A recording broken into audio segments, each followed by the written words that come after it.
The free market in the US is constrained not by growing influence of people opposing it, but people generally supporting the free market and limited government who believe that some issues need to be exempt as too important to be left to the invisible hand of the free market.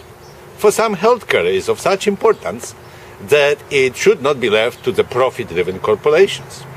Others believe that without the net of government regulations and enforcing agencies, American consumers would be cheated by stores, servicemen, and banks. Education, gun control, environmental protection, or use of the narcotics are other examples of issues that many vocal supporters of the free market fear would go amok without strict government control. After all these exemptions are implemented, the invisible hand of the free market is effectively replaced by the visible hand of government regulations. Our immigration policy is the most antagonizing example of this "I am for the free market, but" approach. For about the first 150 years of the Republic, foreigners were allowed to cross the border freely. Since about 100 years ago, Americans do not want to compete with foreigners willing to work harder for less.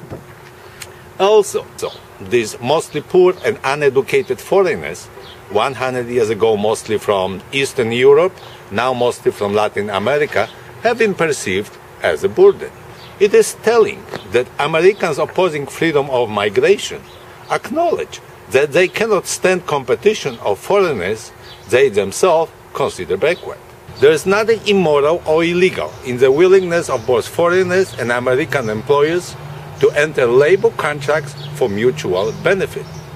I question morality and legality of the government interfering with this free transaction, interfering for the sake of benefiting the least industrious Americans at the cost of limiting freedoms of the most entrepreneurial ones. Major stores in Chicago area sell fresh bread baked in Canada. It must be cheaper than baked in Chicago. I call it the bakery in Toronto. Many immigrants work there. If this bakery was in Chicago, beside immigrants, some now unemployed Americans would have a job as well. This is just one of too many instances of the price we all pay for being for the free market, but with exemptions.